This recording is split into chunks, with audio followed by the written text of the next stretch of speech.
माशाल्लाह से 300 क्लाइंट्स का आपने जब बताया तो मैं भी थोड़ा हिल गया हूँ कि उसको मैनेज करना, उसको हैंडल करना तो काफ़ी मुश्किल नहीं लगता? मैं इंडस्ट्री में ऐसे लोगों को जानता हूँ जिनको आपने फेसबुक पे प्रोफाइल भी नहीं देखी होगी, लेकिन उनकी नेटवर्किंग, उनकी रीच आउट क्लास है। मतलब they know amazing individuals in the community. जैसे मैं आपको एक वाकया सुनाता हूँ, मेरे पास जॉकी पाकिस्तान जब आया था तो उसने मेरा कोई, उसमें मेरी पर्सनल ब्रांडिंग भी नहीं थी, कोई ऐसे पोर्टफोलियोज भी नहीं थे। उसने डायरेक्ट मुझे फेसबुक पे उसके ऑनलाइन मैसेज किया, I want you to run my ads, और मुझे आपको पोर्टफोलियो नहीं चाहिए, कुछ नहीं चाहिए। I have seen your work, I have seen your post in the community, मुझे आपके साथ ही काम करना है। आपके पास स्किल है डिजिटल मार्केटिंग के, लेकिन आपने अपने पर्सनल भी ब्रांड किया है, बिल्ड किया अपने आप को, एंड देन आपने अपनी कंपनी भी बिल्ड किया है। तो ज़्यादा क्लाइंट आपको कहाँ से आता है? आप जब देखते हो कि यार आपके साथ क्लास में अगर बिजनेस ओनर्स के बच्चे बैठे हुए हैं तो उनसे आपको बहुत मोटिवेशन आती है। हमारी बैच में क्योंकि कराची ब्रोस और डिफरेंट ऐसे बिजनेसेस जो काफ़ी रिकग्नाइज हैं, उनके बच्चे बड़े होते थे, तो उनको देख के बहुत मोटिवेशन आती थी कि यार ये लाइफ स्टाइल है जो आपने कहीं ना कहीं कैरी करना है। अगर आपके पास क्लाइंट नहीं होंगे तो फिर क्या होगा? कि अगर जो डिजिटल मार्केटिंग कर रहा है उसके पास ही क्लाइंट नहीं होंगे तो फिर वो किसके लिए डिजिटल मार्केटिंग नहीं, करेगा? टोटली ऐसे ही। ऑब्वियसली एक बिजनेस का अच्छा मॉडल यही होता है कि क्लाइंट्स आने चाहिए। काम बेशक वो फिर आप किसी ना किसी तरह सिस्टमाइज करके कर ही लेते हैं। अस्सलाम वालेकुम दोस्तों, उम्मीद है आप सब लोग खैरियत से होंगे। Welcome back to my YouTube channel again with Tahseen. आज के जो हमारे गेस्ट हैं ना, वो शहबाज फयाज़ हैं, जो डिजिटल मार्केटिंग के एक्सपर्ट हैं, जो कि एक अपनी कंपनी भी चला रहे हैं जिस पे 300+ क्लाइंट्स को रिटेन कर रहे हैं। फिर इनसे जो आज हम बात करने जा रहे हैं, फेसबुक पे बात करेंगे, इंस्टाग्राम पे बात करेंगे, गूगल एड्स के बारे में बात करेंगे कि किस प्लेटफॉर्म पे हमें एड्स चलाने चाहिए। चले आइए इनसे मिलते हैं। अस्सलाम वालेकुम शहबाज, कैसे हैं आप? अस्सलाम वालेकुम तहसीन भाई, अल्हम्दुलिल्लाह, आप कैसे हैं? बिल्कुल अल्हम्दुलिल्लाह, आप सुनाएं कैसे हैं? All good. फाइनली हमारी पॉडकास्ट पे आप आ ही गए। कितनी दफ़ा हमारी तकरीबन कैंसिल हुई, आई थिंक तो 6-7 दफ़ा कैंसिल हुई है।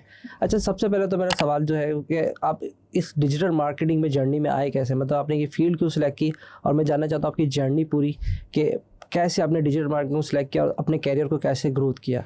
अच्छा, बेसिकली डिजिटल मार्केटिंग का एज सच हमारा कोई बैकग्राउंड नहीं था, क्योंकि हमारी फैमिली में कोई भी बिजनेस से रिलेट नहीं करता या बिजनेस नहीं करते। तो ज़्यादातर जो हमारी फैमिली में भी जॉब मतलब पर्सन रहे हैं, मेरे रिलेटिव्स भी सारे जॉब सारे उन्होंने अपनी ज़िंदगी जॉब्स में ही गुजारी। सो कुछ मतलब एक माइंडसेट था कि यार अपना कुछ करना है, पहले ये माइंडसेट था, लेकिन वो भी इतना ज़्यादा डेवलप नहीं हुआ था। जब मैंने अपना BBA बेसिकली कंप्लीट किया तो उस BBA के दौरान कुछ ना, मतलब आप जब देखते हो कि यार आपके साथ क्लास में अगर बिजनेस ओनर्स के बच्चे बैठे हुए हैं तो उनसे आपको बहुत मोटिवेशन आती है। हमारी बैच में क्योंकि कराची ब्रोस और डिफरेंट मतलब ऐसे बिजनेसेस जो काफ़ी रिकग्नाइज हैं, उनके क्योंकि बच्चे बड़े होते थे तो उनको देख के बहुत मोटिवेशन आती थी कि यार ये लाइफ स्टाइल है जो आपने कहीं ना कहीं कैरी करना है। और क्योंकि जॉब एक ऐसा फैक्टर था, क्योंकि बहुत सारे लोग जॉब में एक्सेल करते हैं, बहुत सारे लोग नहीं कर पाते। तो ये टोटली डिपेंड करता है कि आपका अपना माइंडसेट क्या है। तो मैंने बेसिकली एक इस तरह का सिनेरियो हुआ था कि 2015 में जब मैंने अपना BBA स्टार्ट किया तो एक ऑर्गेनाइजेशन थी नेम्ड एज IIM कराची, जो सोसाइटी वेलफेयर और आर्ट काउंसिल इन सारी चीज़ों पे काम करती थी। तो उनके पास बेसिकली एक मौका था, उनका सोशल मीडिया मैनेजर लीज पे चला गया था। तो उनको बेसिकली 1 महीने के लिए नेक्स्ट सोशल मीडिया मैनेजर चाहिए था जो सारे उनके सोशल प्लेटफॉर्म्स को हैंडल करे। सो उसमें मैंने अप्लाई किया, यूनिवर्सिटी भी साथ चल रही थी। तो जब मैंने उसमें अप्लाई किया, मैं लोगों से मिला, मैंने जब अपना काम किया, एक काम रिकग्नाइज हुआ, मज़ा आया, तो थोड़ा सा एक सोशल मीडिया पे इंटरेस्ट डेवलप होना शुरू हो गया। फिर मैंने आहिस्ता आहिस्ता थोड़ा सा, जब जैसे BBA कंप्लीट हुआ तो BBA के बाद हर बच्चा जो ग्रेजुएशन के बाद ना बिल्कुल फ्रेश माइंड से निकलता है कि क्या करना है, क्या लाइफ में किस पाथ को चूज़ करना है। सो उस मौके पे ऑब्वियसली मैंने भी जस्ट एन अनदर स्टूडेंट की तरह अप्लाई किया डिफरेंट ऑर्गेनाइजेशंस में जॉब के लिए, और कुछ जॉब्स भी की। कुछ मैंने द्रास.pk में मार्केट इंटेलिजेंस में था पहले, फिर मैं ब्रिटिश काउंसिल में गया। इस तरह करते हुए मैंने मतलब डिफरेंट कंपनी स्विच की, कुछ मीडिया बाइंग के मैंने फिर एक्सपीरियंसेस लिए। तो करते करते मैंने जब देखा कि यार जॉब वही चल रही है लेकिन कोई ऐसा स्किल सेट नहीं आ पा रहा जिससे मैं अपना कोई काम अगर स्टार्ट करना चाहता हूँ, उस वक्त तक भी अपना काम स्टार्ट करने का सच कोई मौका नहीं मिला था। लेकिन आहिस्ता आहिस्ता जब मैं जॉब पे होता था तो मैं एक चीज़ बहुत फील करता था कि यार डिसीजन पावर जो है ना वो आपकी हमेशा रोकी जाती है। और जब एक इंसान की डिसीजन पावर रोकी जाती है तो एक अगर एंटरप्रेन्योर आपका माइंडसेट है तो आपको हमेशा लगता है कि यार मैं कुछ ना कुछ बेहतर कर सकता हूँ, लेकिन वो करने नहीं दिया जा रहा है। ये इस तरह का कोई सिनेरियो होता है। सो बस सडन बेसिस पे कुछ सनी अली जब एक उनका भी इंट्रोडक्शन आया था, वो भी एक वेव आई थी, उससे भी बहुत मोटिवेशन आई कि यार जब एक बंदा आपको कह रहा है आप कर सकते हो तो आप क्यों नहीं करना चाहते। तो बस वो एक रीज़न था, मैंने सडन जॉब से रिज़ाइन लिया और I was doing as a media buyer in East River, one of the known agencies in Pakistan. तो वहाँ बहुत एक अच्छा जर्नी जा रहा था, लेकिन मैंने रिज़ाइन लिया कि यार अब कुछ ना कुछ अपना करना है। फिर वो फ्रीलांस एक क्लाइंट्स की हंटिंग शुरू हुई, आहिस्ता आहिस्ता करते हुए एक क्लाइंट, 2 क्लाइंट, फिर 5 क्लाइंट, फिर 10 क्लाइंट्स और अच्छे क्लाइंट्स में हैंडल कर रहा था. मतलब I used to work with L'Oreal, zero makeup, Habib bang and with all those companies. So उसके बाद जब मैंने अपना फ्रीलांस स्टार्ट किया तो ऑब्वियसली मुझे इस लेवल की तो क्लाइंटेज नहीं मिली, लेकिन एक इनिशियल क्लाइंटेज थी. लेकिन जो एक रिलेशनशिप जो मैं सोचता था कि यार जब मेरा अपना एक जर्नी स्टार्ट होगा तो मैं इन बेसिस पे अपने जर्नी को कैरी करूंगा, जब वो चीज़ें एग्जीक्यूट होना शुरू हुई तो लिटरली बहुत मज़ा आना शुरू हो गया. और जब आप अपने ऊपर अपने लिए काम कर रहे होते हैं तो आपको टाइम का नहीं अंदाजा होता. आप पूरे दिन भी काम करते हो, आपको इन दी एंड एक सुकून की नींद ही आती है, एक मोटिवेशन फैक्टर फील होता है. सो बस वो एक जर्नी स्टार्ट हुआ एंड आफ्टर वाइल मुझे बहुत एक अच्छे लोग मिले कम्युनिटी के जिन्होंने मुझे सजेस्ट किया कि यार फ्रीलांस से तुम एजेंसी बिल्डिंग की तरफ आओ और एजेंसी को अपलिफ्ट करो, क्योंकि फ्रीलांस भी आप एक लिमिटेड टाइम पीरियड तक अपना कैरियर लेके चल सकते हो, बहुत इसमें भी हर्डल्स आते हैं. सो बस then I started Adsqualify and Adsqualify has been working for last 2-3 years and we have almost worked with over 300 plus clients yet. तो एक बहुत अच्छा जर्नी हम लोगों ने कैच किया. हमारी जो कोर स्किल है वो परफॉर्मेंस मार्केटिंग है, लेकिन परफॉर्मेंस मार्केटिंग के साथ साथ भी हम लोगों ने एक्सपेंड किया towards other branding services, content services. और अब एक ऐसा जर्नी हो गया जिसमें हम लोगों ने टॉप टियर 1 ब्रांड्स के साथ भी काम कर रहे हैं, इनिशियल स्टार्टअप्स के साथ भी काम कर रहे हैं. कुछ हमारी ऐसी कंपनीज हैं जो अभी शार्क टैंक पाकिस्तान के अंदर भी लिस्ट हुई हैं और कुछ फिनटेक कंपनीज भी हैं. तो एक बहुत अच्छा जर्नी रहा. बस स्टार्टिंग ऐसी हुई कि जिसको आप कहेंगे सडन बेसिस पे स्टार्ट हुई, लेकिन जब वो स्टार्ट हो गई तो फिर मैंने उसी जर्नी को अपना फोकस किया. नहीं माशाल्लाह से 300 क्लाइंट्स का आपने जब बताया तो मैं भी थोड़ा हिल गया हूँ कि उसको मैनेज करना, उसको हैंडल करना तो काफ़ी मुश्किल नहीं लगता कि उसके लिए तो फिर पूरी टीम आपने मैनेज नहीं बिल्कुल. इसमें स्टार्ट में हम लोगों ने इनिशियल बिल्कुल स्टेप बाय स्टेप लेके चले. मैंने हमेशा, क्योंकि मैं जिन ऑर्गेनाइजेशंस में काम करता था वहाँ जो मैंने फील किया एज अ टीम मेंबर, मैं हमेशा चाहता था कि when I will start my own company, मुझे इन फैक्टर्स पे अपनी कभी भी टीम बिल्ड नहीं करनी. ये ऐसी टीम बिल्ड नहीं करनी है जिसको डिसीजन पावर ही नहीं हो, जिसका मेकिंग पावर ही नहीं हो, जिसके पास थॉट प्रोसेस समझ नहीं है, जो क्रिएटिव माइंडसेट अपना नहीं ला सके. सो वो जो एक आप कह सकते हैं कि सीटीए कल्चर में जब मैं काम करके आ रहा था तो उन सब चीज़ों के साथ मैंने स्पेशली खुद लोगों को इंटरव्यू किए, खुद लोगों को हायर करना शुरू किया और बहुत एक इनिशियल टीम बनाना शुरू की with 3 to 5 people. Then we expanded towards 10. Now we are almost, मतलब रिमोट सारे मिला के we are a team of almost 50 individuals. So एक मतलब इस तरह की जर्नी था. फिर क्लाइंट्स भी आ रहे थे. जब आपके पास ऑब्वियसली एक बिजनेस का अच्छा मॉडल यही होता है कि क्लाइंट्स आने चाहिए. काम बेशक वो फिर आप किसी ना किसी तरह सिस्टमाइज करके कर ही लेते हैं, लेकिन क्लाइंट्स आना, एक काम होना, फिर कंपनी रिकग्निशन बनना, उसमें एक बहुत अच्छा जर्नी आई थिंक मेरा. क्योंकि अगर आपके पास क्लाइंट नहीं होंगे तो फिर क्या होगा, क्योंकि अगर जो डिजिटल मार्केटिंग कर रहा है उसके पास ही क्लाइंट नहीं होंगे तो फिर वो किसके लिए डिजिटल मार्केटिंग नहीं. टोटली ऐसे ही मैंने ऐसी कंपनीज कुछ देखी हैं जो कि डिजिटल मार्केटिंग की सर्विसेज प्रोवाइड कर रही तो उनके खुद के पास भी क्लाइंट नहीं होता. हाँ, बहुत सारे लोग ग्रुप्स में लिख रहे होते हैं कि यार I just started my own agency, now I want to hunt clients. Like you are doing digital marketing, तो क्लाइंट हंट करना आपके ऐसा होना चाहिए कि आपके एक फ्लो बनना चाहिए जिसमें डेली बेसिस पे आपके लीड्स आएँ. अगर आप इस तरह का सिस्टम क्रिएट नहीं करते तो आप डेली बेसिस पे कोई ना कोई एक चैलेंज फेस कर रहे होंगे और वो चैलेंज फिर आपकी मोटिवेशन भी लूज करता है और ओवरऑल बिजनेस को भी डैमेज करता है. तो व्हाट एग्जैक्टली आपके प्लेटफॉर्म कौन से, कहाँ से आपको ज़्यादा लीड मिली? मैंने तो आपको सोशल मीडिया पे बड़ा एक्टिव देखा आजकल. अच्छा हाँ, मेरी पर्सनल ब्रांडिंग का जर्नी मैंने बहुत रिसेंटली स्टार्ट किया. उससे पहले मेरी नेटवर्किंग बहुत अच्छी थी. मैं हमेशा कहता हूँ कि हम लोग सोशल मीडिया में जब देखते हैं ना, जब हम देखते हैं कि यार एक बंदे की 10,000 फॉलोअर्स हैं, 5,000 फॉलोअर्स हैं, तो यही बंदा पर्सनल ब्रांडिंग कर रहा है. मैं इंडस्ट्री में ऐसे लोगों को जानता हूँ जिनको आपने फेसबुक पे प्रोफाइल भी नहीं देखी होगी, लेकिन उनकी नेटवर्किंग, उनकी रीच आउट क्लास है. मतलब they know amazing individuals in the community. So मुझे उनके थोड़ा सा एक जो उनका पाथवे था उसको फॉलो करना था कि ज़रूरी नहीं है कि आपने अपने आप को सोशल मीडिया पे, अगर आप पॉजिटिव नहीं कुछ अपलोड कर सकते तो आप बस अपलोडिंग करते जा रहे हो, बस आप चाह रहे हैं मेरी पर्सनल ब्रांडिंग हो. इस तरह नहीं होता. मेरी अपनी कोशिश थी कि मैं लोगों से खुद जाके मिलूं, डिफरेंट लोगों से मैं मिला, डिफरेंट नेटवर्किंग मैंने स्टार्ट की. जब मुझे एक पहले इनिशियल फेज पे फाउंडेशन में जब फ़ायदा हुआ, फिर मैंने अपनी पर्सनल ब्रांडिंग ऑनलाइन वाली चीज़ पे स्टार्ट की.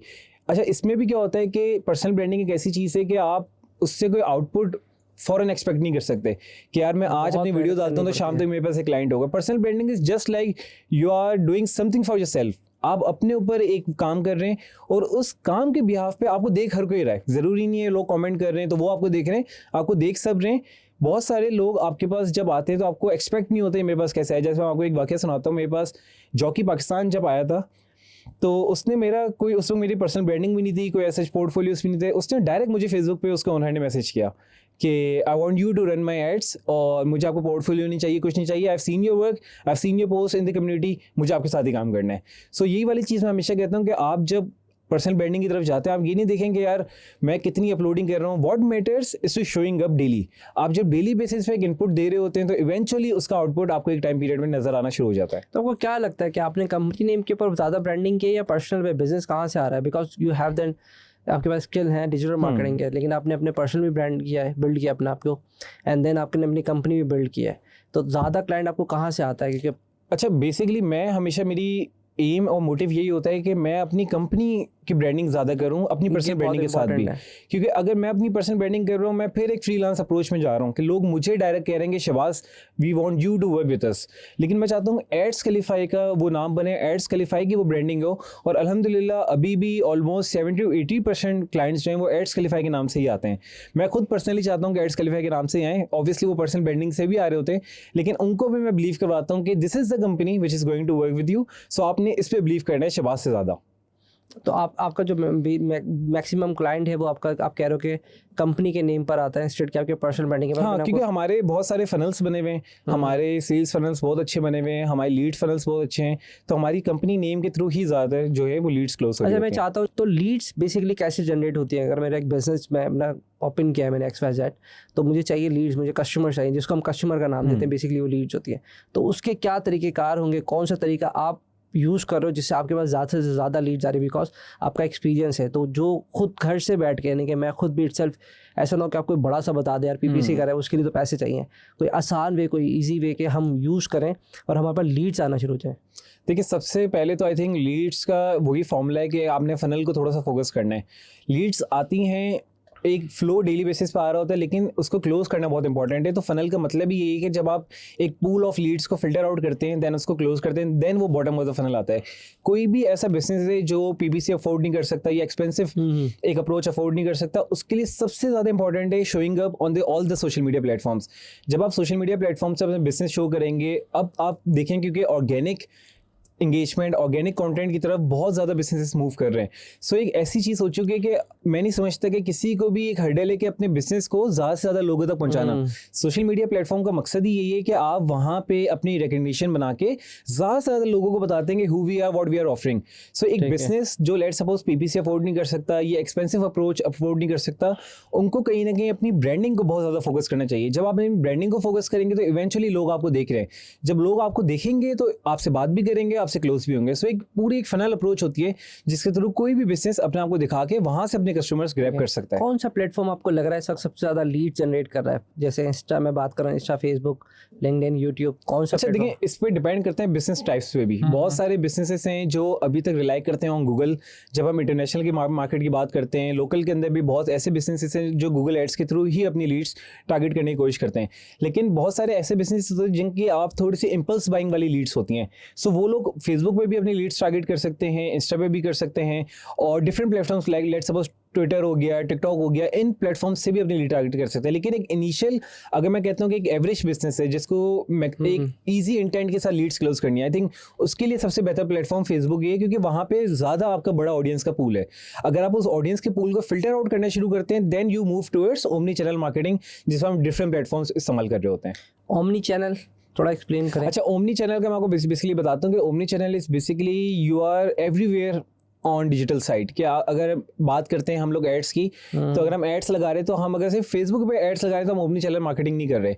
अगर हम ओमनी चैनल हमें जाना है तो हमने फेसबुक के साथ Google ads, TikTok ads, Snapchat ads, then SEO, हमने सारे प्लेटफॉर्म्स को फोकस करना है, ताकि कोई भी कस्टमर, मार्केट सेगमेंट बहुत बड़ा है, तो कोई एक सेगमेंट ऐसा है जो फेसबुक इस्तेमाल नहीं करता, कोई एक सेगमेंट ऐसा है जो सिर्फ स्नैपचैट इस्तेमाल करता है. तो हमने जब हम सारे प्लेटफॉर्म्स को यूज़ करते हैं, देन हम एक ओपनिंग चैनल अप्रोच में आते हैं और सारे सेगमेंट्स को हम लोग अपने आप को दिखा रहे होते हैं. तो ऐसा कोई अभी तक प्लेटफॉर्म है जो सब पे जाके ऐड चला देगा, या फिर हमें हर एक पे इंडिविजुअली चलाने पड़ते हैं? देखिए, ऐसे थर्ड पार्टी टूल्स आपको मिल जाते हैं जो आपके एड्स लेट्स सपोज पब्लिश कर देते हैं. लेकिन मैं हमेशा कहता हूँ कि स्पेसिफिक एक प्लेटफॉर्म का जो डैशबोर्ड होता है, जो टूल होता है, आप उसी को यूज़ करते हुए उसके सारे एड्स प्लेस करें, क्योंकि उनके एल्गोरिथम्स, उनकी जो प्लेसमेंट्स हैं, उनका एक पूरा जो मॉड्यूल है वो उसी प्लेटफॉर्म के अकॉर्डिंगली वर्क करता है.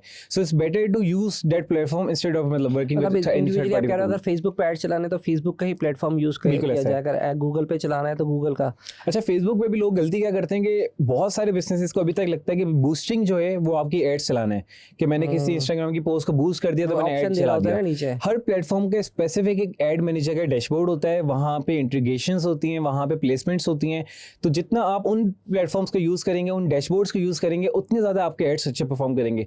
Boosting is just to show up to the maximum number of people. लेकिन अगर आप एक टारगेट मार्केट को टारगेट करना चाह रहे हैं, स्पेसिफिक मार्केट सेगमेंट को टारगेट करना चाह रहे हैं, फिर आप उस डैशबोर्ड को ज़्यादा यूज़ करेंगे। मतलब उनके कह रहे हैं जो उनके पैनल है, जो कि उसके एड्स मैनेजर होंगे, जैसे गूगल का गूगल एड्स है, तो उस पे जाके एड चलाएं स्ट्रेट के, वो जो पुश आपका हाँ, बिल्कुल ऐसा है। बूस्टिंग का जो ऑप्शन है उससे स्पेसिफिक ज़्यादा बेहतर है कि आप उन प्लेटफॉर्म्स को यूज़ करें, उन प्लेटफॉर्म्स के थ्रू एड्स सामने रन करें। ठीक है, अभी आप कोई खुद फिजिकली पीपीसी के थ्रू या फिर पेड एड्स चला रहे हैं अपने कोई प्लेटफॉर्म पे या नहीं? अच्छा, हम लोग अपनी कंपनी के लिए या डिफरेंट क्लाइंट्स से तो ऑब्वियसली पेड एड्स चलाते ही हैं, और अल्हम्दुलिल्लाह मतलब अभी भी हमारे पास ऑलमोस्ट 60-70 क्लाइंट्स हैं जिनके साथ हम लोग ओमनी चैनल अप्रोच पे काम कर रहे हैं, और बहुत मल्टीपल प्लेटफॉर्म से उनके साथ काम कर रहे हैं। ये क्योंकि तो मुझे समझ नहीं आ रहा है कि ओमनी चैनल 70 लोगों को मैनेज कैसे कर रहे हैं अभी तक, तो मुझे ये अच्छा इसमें भी एक के भी 7 चैनल होते हैं, फिर उनके आईडी पासवर्ड, और वो कैसे फिर आपके पास कोई क्या स्ट्रक्चर है उसको? इसमें बेसिकली हम लोग यही करते हैं कि हमारे डेली टास्क की ना बेसिकली शीट्स होती हैं, उसके पूरे CRMs हम लोग लेके चल रहे होते हैं। हमें पता होता है किस क्लाइंट की कितनी प्रायोरिटी है, और किस प्रायोरिटी भी बेसिस पे आपने उसकी पूरी टाइमलाइन स्केड्यूल करनी है। और ऑब्वियसली क्योंकि एक स्पेसिफिक टीम काम कर रही होती है एक ब्रांड के साथ, तो उसको पता है कि इन चैनल्स पे भी मैंने अप्रोच लेके जाना है, इन चैनल्स को भी मैंने स्केल करना है। सो हम लोग, क्योंकि हमारी कंपनी का नाम ही ज़्यादातर स्केलेबिलिटी पे ज़्यादा हम लोग बेस करते हैं, तो स्केल करने के लिए हमें सारे प्लेटफॉर्म्स को यूज़ करना है। उन प्लेटफॉर्म्स को अल्हम्दुलिल्लाह हमने टीम इस तरह अपनी मैनेज की हुई है कि वो सारे मतलब जो एग्जीक्यूशन से प्रॉपर्ली हो रही हैं। तो मैक्सिमम आपकी टीम अभी ज़्यादातर कंट्रोल कर रही है, या आप भी अभी खुद ज़्यादा चीज़ें मैनेज कर रहे हैं?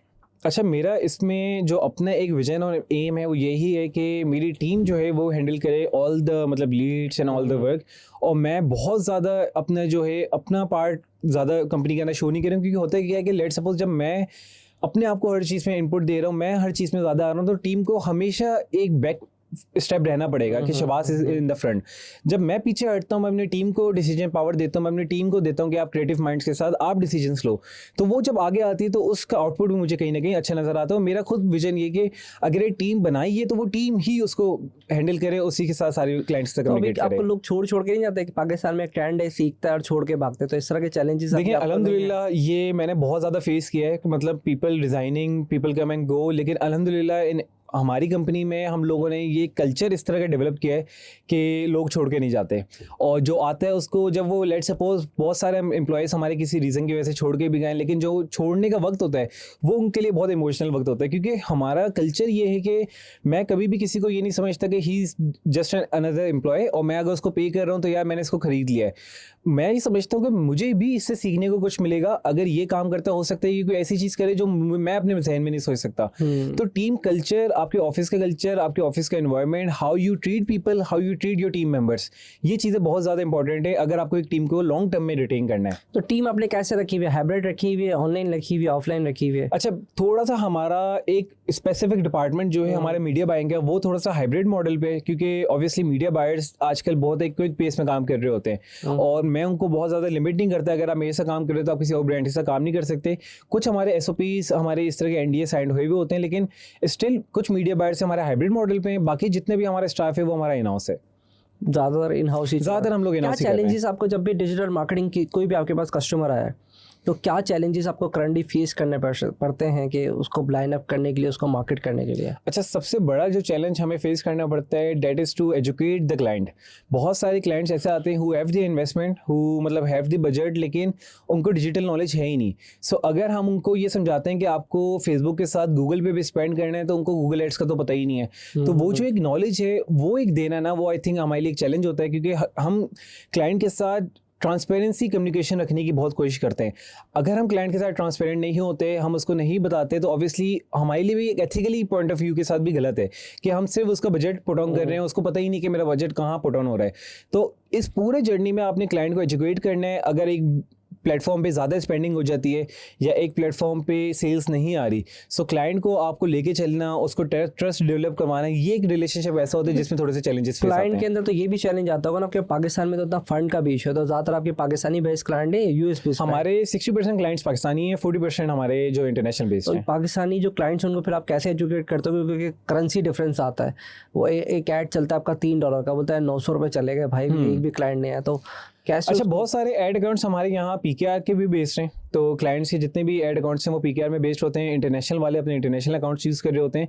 बाकी जो क्लाइंट्स पाकिस्तानी है अल्हम्दुलिल्लाह, एक क्योंकि जब आप काम करना स्टार्ट करते हैं, we have been working with almost 3+ years, so इन 3 सालों में हम लोगों ने क्लाइंट्स को भी बहुत ज़्यादा फिल्टर आउट किया है। जब हम इनिशियल स्टेज पे थे तो हमारा एक मेन मोटिव था ऑनबोर्डिंग। अब हमारा मेन मकसद है कि हमने क्वालिटी क्लाइंट ऑनबोर्ड करना है जिसको हम खुद स्केल कर सकते हैं। अगर एक क्लाइंट के पास लेट्स सपोज वो माइंडसेट ही नहीं है, वो पोटेंशियल ही नहीं है, तो हम उस क्लाइंट को सिर्फ मॉनेटरी टर्म्स पे अपने साथ ऑनबोर्ड नहीं करते कि यार हमारे पास सिर्फ पैसे आ जाएंगे, इस टर्म पे हमने ऑनबोर्ड नहीं करना। क्योंकि एक क्लाइंट आ रहा है, आपकी कंपनी इमेज पे भी इफेक्ट होता है, आपके वो रेफरल भी लेके जाता है और बहुत सारी चीज़ें बेस करती हैं। तो हम कोशिश ये करते हैं कि उस क्लाइंट को ऑनबोर्ड करें जो हमारे से एक लॉन्ग टर्म थोड़ा सा चल सकता है और जो खुद एक स्केलेबिलिटी की अप्रोच अपने माइंडसेट में लेके चलना चाहता है। अच्छा, डिजिटल मार्केटिंग में ना ट्रेंड्स अपडेट्स होते हैं बहुत ज़्यादा, तो आप अपने आप को खुद कैसे अपडेट रखते हो कि क्या ट्रेंड आ गया? जैसे कोई कभी ट्रेंड पे पोस्टिंग चल रही होती है, कभी चल रहा होता है कि यार अभी यहाँ कोई इवेंट आ गया, आप उसी के इवेंट के ऊपर टी-शर्ट्स और वो सारी बनना शुरू रहते हैं, तो आप अपने आप को कैसे अपडेट रखते हो और कैसे हमारे जो सुनने वाले उनको बताएंगे कि वो अपने आप को कैसे अपडेट रख सकते हैं जो भी करंट ट्रेंड्स चल रहे हैं? देखें, आप अगर डिजिटल की बात करते हैं ना, so you are talking about the whole world, you are not only talking about Pakistan. हम गलती क्या करते हैं, हम पाकिस्तान में ट्रेंड ढूंढने की कोशिश करते हैं। आपने अगर लेट्स सपोज हमारी एजेंसी है, हम सिर्फ पाकिस्तान स्पेसिफिक एजेंसी नहीं है, हमने दुनिया में अपने आप को दिखाना है। सो हमने दुनिया के जितने भी ट्रेंड्स हैं उनको फॉलो करना है। हमारी जितनी भी सोशल मीडिया पोस्टिंग्स होती हैं वो that is based on global trends. जैसे लेट्स सपोज वॉल्वरीन वर्सेस डेडपूल आई, सो हमने उससे रिलेटेड आर्टिकल्स पब्लिश किए, उससे रिलेटेड हमने पोस्ट पब्लिश की, सो उसको बहुत अच्छी इंगेजमेंट मिली। इस तरह जितने भी ग्लोबल इवेंट्स आ रहे होते हैं हम कोशिश करते हैं उनको थोड़ा सा लेके चलें अपने कॉन्टेंट क्लाइंट के अंदर, और थोड़ा सा ट्रेंड वाइज हमें अपने आप को इवॉल्व करना ज़रूरी है। और मैं हमेशा, क्योंकि हमारा ऐसा काम है क्लाइंट के साथ से, if a client is achieving x number in this year, ज़रूरी नहीं है वो अनदर ईयर में सेम नंबर अचीव करेगा, क्योंकि नेक्स्ट ईयर में आपका कंपटीशन, आपके ट्रेंड्स चेंज हो रहे हैं, आपके कंज्यूमर बिहेवियर चेंज हो रहा है। सो हम क्लाइंट्स का भी क्योंकि ट्रेंड्स के साथ लेके चल रहे होते हैं, उनको इवॉल्व कर रहे होते हैं, सो उसी बेसिस पे हम अपनी एजेंसी को भी साथ साथ इवॉल्व करते रहते हैं कि हमें अगर ट्रेंड को फॉलो नहीं करेंगे तो हम कहीं ना कहीं लेफ्ट आउट ऐसा होना शुरू हो जाएगा। ट्रेंड के लिए कौन सा टूल इस्तेमाल करते हैं जहाँ से आपको अच्छे ट्रेंड दिख जाते हैं? अच्छा, बेसिकली हमारी जो एक टीम है उसमें हमारे 3 लोग ऐसे हैं जिनका टोटली काम रिसर्च है। अच्छा, कि वो ट्रेंड पे काम वो करते ही ट्रेंड पे काम है। वो रिसर्च करते हैं कि सोशल मीडिया के अभी क्या पॉइंट्स चल रहे हैं, हमारी एडवर्टाइजमेंट मॉडल किस तरफ जा रहा है, हम लोग अगर क्लाइंट्स को कुछ न्यू ऑफरिंग्स देना चाहते हैं तो वो क्या दे सकते हैं, किन बेसिस पे हम क्लाइंट्स को आउट ऑफ द बॉक्स थोड़ा सा, लेट्स सपोज अगर हमें एसईओ साइड पे हम जाते हैं, क्योंकि ऑर्गेनिक साइड पे आपको ट्रेंड्स को फॉलो ही करने पेड पे तो हमारे पास एक फ़ायदा ये होता है कि हमारे पास बजट है। लेकिन अगर आपने ऑर्गेनिक कंसिडरेशन बनानी है, वो टोटली बेस करती है आपकी ट्रेंड्स आप किस तरह फॉलो कर रहे हैं। तो उसमें मैंने 3 स्पेसिफिक अपनी कंपनी के अंदर इस तरह के इंडिविजुअल रखे हैं जो पूरा दिन सोचते हैं और फिर हम लोग उसको डिस्कस करते हैं। वो एक पूरा थिंक टैंक की तरह ना काम लेके चल रहे होते हैं। टाइम के अंदर तो ट्रेंड ही नीचे आ जाता है। अक्सर तो ट्रेंड ऐसे होते हैं कि 4 घंटे पे चल रहे होते हैं, 1 दिन पे चल रहे होते हैं। अच्छा देखिए, इसमें डिपेंड करता है कि आपके साथ कौन सा ट्रेंड अलाइन हो रहा है। बहुत सारे ऐसे भी ट्रेंड होते हैं जिस पे आपने बात नहीं करनी, हाँ। जो let's suppose community based trend है, सोसाइटी इश्यूज बेस्ड ट्रेंड है, उनको आपने कैच नहीं करना, क्योंकि उससे एक नेगेटिव इंप्रेशन भी आता है। हम लोग कोशिश ये करते हैं जो एक global trend which are giving positive vibes, उस ट्रेंड को हम लोग अपने साथ अलाइन करें। कोई ऐसा नहीं दहशतगर्दी वाला ट्रेंड आ रहा है तो कहीं बिल्कुल ऐसा है। अब जैसे लेट्स सपोज कोई जैसे एक्सीडेंट हुआ, अब वो ग्लोबल एक नेशनल इशू चल रहा है, सो आपने उस पर थोड़ा सा डिस्कस करना शुरू कर दिया, या आपने एक स्पेसिफिक थोड़ा सा एक नेगेटिव इम्पैक्ट पे आपने कोई रील या कंटेंट क्रिएट कर दिया, तो उससे आपकी कंपनी को भी थोड़ा सा इफेक्ट होता है। अच्छा, अगर मैं बात करूं कि अगर डिजिटल मार्केटिंग की फंडामेंटल्स की बात करें तो क्या फंडामेंटल्स होनी चाहिए अगर कोई भी डिजिटल मार्केटिंग की फील्ड्स में आ रहा है, या उसको क्या चीज़ स्टडी करनी चाहिए before dive in this industry के? वो इस इंडस्ट्री में आना चाह रहे हैं, उसको सुनना भाई डिजिटल मार्केटिंग बहुत अच्छी है और बहुत पैसे बनते हैं, क्योंकि हमारा मोटिवेशन लेवल वही होता है। तो अच्छा, इसमें बेसिकली ना, अगर मैं ये कहता हूँ, हम हमेशा कि अगर आपका मकसद पैसे बनाना है ना, तो आप एक और दफ़ा सोचें कि मुझे आना ही नहीं आना इस फील्ड में, क्योंकि डिजिटल मार्केटिंग एक ऐसी फील्ड है जिसमें सबसे इम्पॉर्टेंट जो है वो है आपकी कामनेस। जितना आप काम रहेंगे उतना लॉन्ग टर्म आप सर्वाइव कर सकते हैं, क्योंकि इसमें हो सकता है मैं अभी बैठ के बहुत ऐसा फील कर रहा हूँ कि मैं एक ऐसी कंपनी हैंडल कर रहा हूँ जिसमें कोई प्रॉब्लम्स है ही नहीं, लेकिन चैलेंजेस आपको डेली बेसिस पे आ रहे होते हैं। और सबसे इंपॉर्टेंट एक ऐसा पॉइंट है जो मैं हर न्यू कमर या फ्रीलांसर को कहता हूँ कि वर्क ऑन योर कम्युनिकेशन। अगर आपको इस फील्ड में आना है सबसे इंपॉर्टेंट पार्ट आपकी कम्युनिकेशन है।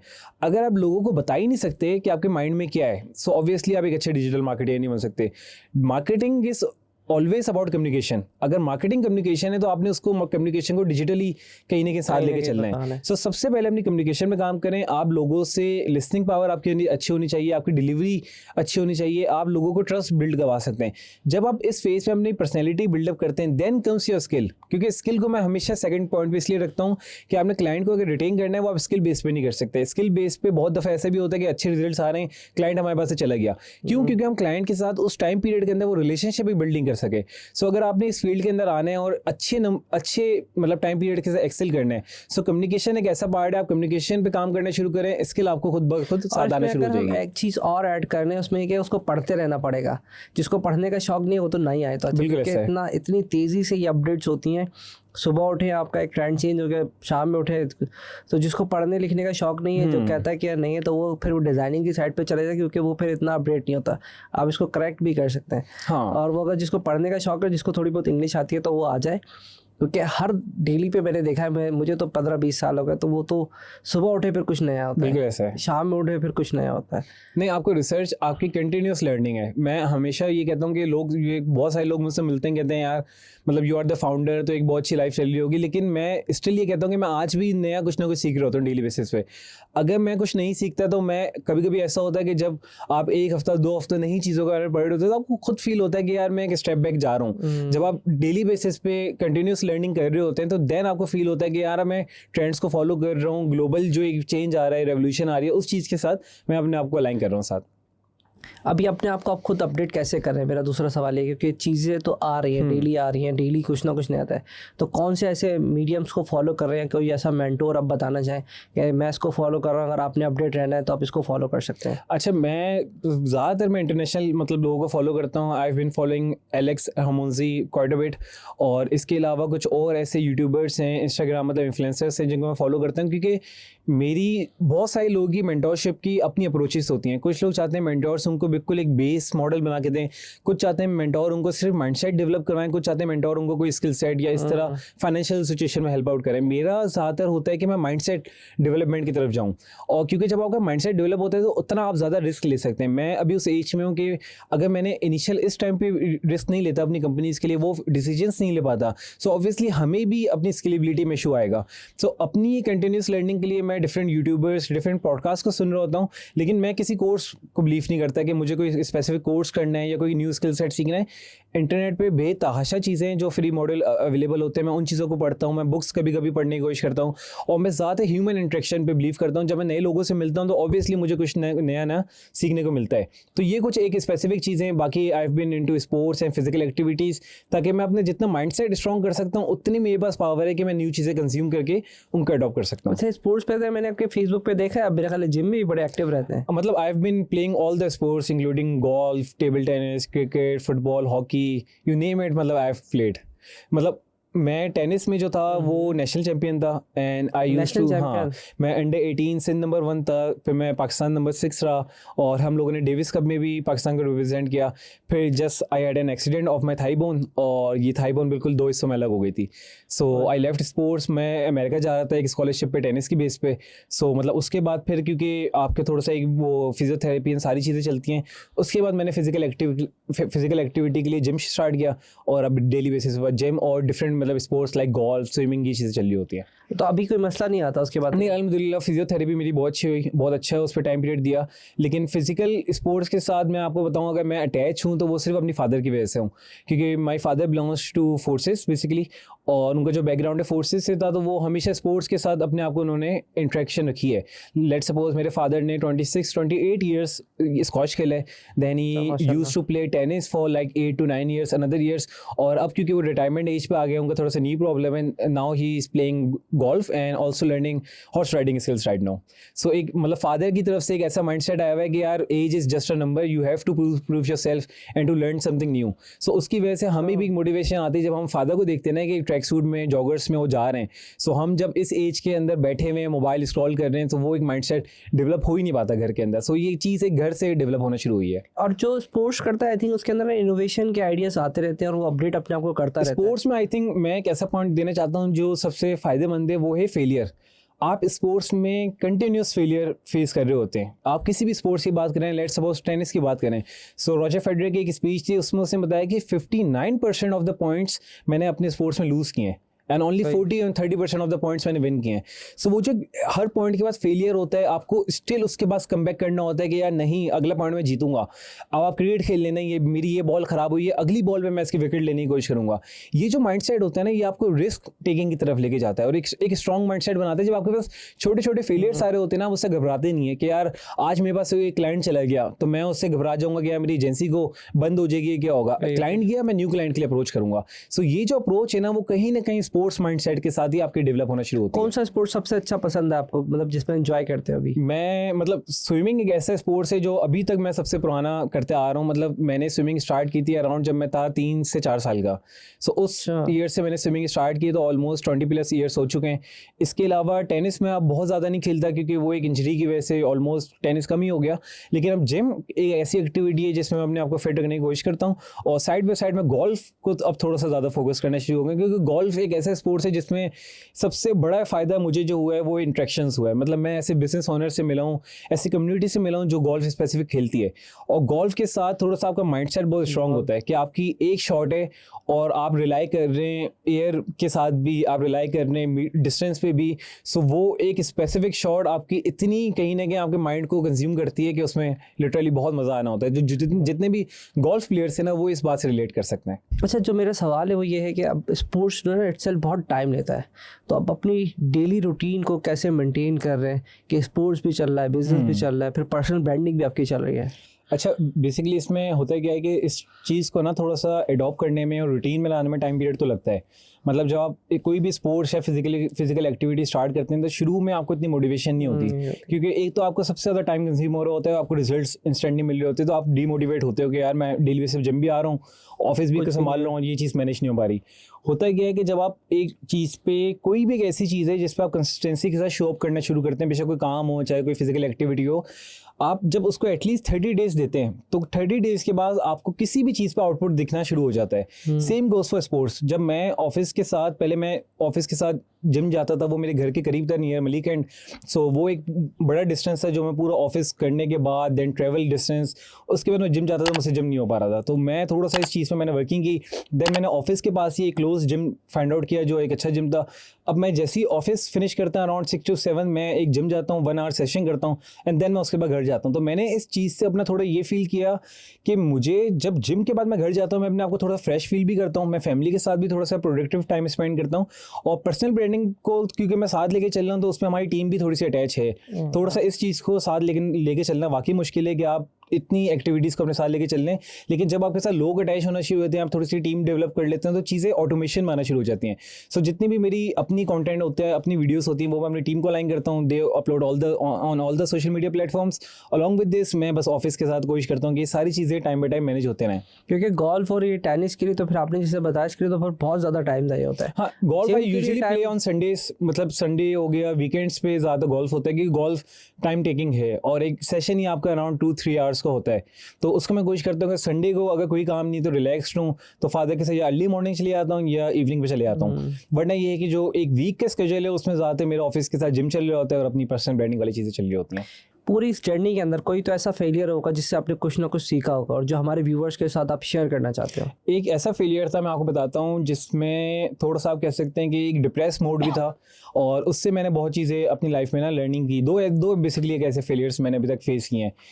एक फेलियर मैंने था जब मैंने Daraz.pk की जॉब से रिज़ाइन किया. So that was considered as one of the best job क्योंकि मैं अपनी जो भी क्लासमेट्स के अंदर में मुझे बहुत अच्छी एक जॉब मिल गई थी जो उस पीरियड में नहीं मिली थी. जब मैंने दराज से रिज़ाइन किया और मैं अपना फ्रीलांस जर्नी स्टार्ट करना चाहता तो मुझे हमेशा एक रिग्रेट होता था कि यार मैंने दराज से रिज़ाइन क्यों किया, क्योंकि फाइनेंशियल सिचुएशन थोड़ी सी डिस्टर्ब हुई, मुझे इंस्टेंट फ्रीलांस क्लाइंट्स मिलने शुरू हुए, तो मैं उस वक्त बहुत ज़्यादा रिग्रेट करता था। मैं आपको यहाँ तक बताऊँ कि मैं क्लिफ्टन वाली रोड से गुजरना बंद हो गया था कि मुझे दराज का ऑफिस दिखता था और मैं वो सारी चीज़ें रिकॉल करना शुरू कर देता था। लेकिन जब ये जर्नी स्टार्ट हुआ, अगर आज मैं उस चीज़ को सोचता हूँ तो मैं हमेशा सोचता हूँ कि यार अगर आपने एक चीज़ करनी है ना तो आपने उस पर बिलीव करना है। वो आज नहीं हो सकता है, 1 महीना देर हो सकता है, 1 साल देर, लेकिन वो चीज़ आपके पास आनी है। तो एक रिग्रेट जो हम लाइफ में लेके चल रहे होते हैं ना कि यार पीछे जो चीज़ें रह गई उस पर रिग्रेट है, वो टाइम गुजर गया है। और ये इस चीज़ में लिटरली मैं आपको बताऊं कि जो मेरी वाइफ है उन्होंने बहुत सपोर्ट किया, क्योंकि मेरी यंग एज में वो मैरिज हुई है और उस टाइम पीरियड बाद हम लोग दोनों एक कहीं ना कहीं सर्वाइवल मोड से हम लोगों ने स्टार्ट किया था। लेकिन आहिस्ता आहिस्ता क्योंकि उनका एक सपोर्ट हमेशा ये था कि जो चीज़ पीछे रह गई ना उसने वापस आना ही नहीं है। अगर मैं दराज दोबारा ज्वाइन कर भी लेता मुझे वो इनर सेटिस्फेक्शन नहीं मिलती। तो मैंने जब अपने एक जर्नी स्टार्ट किया, उस जर्नी पे लेके चला, तो जितनी भी पास वाली चीज़ें थी अल्हम्दुलिल्लाह वो आहिस्ता आहिस्ता उस चीज़ के साथ खत्म हुई। मैं हमेशा ही कहता हूँ कि आप प्रेजेंट में अपने आप को लेके चलें।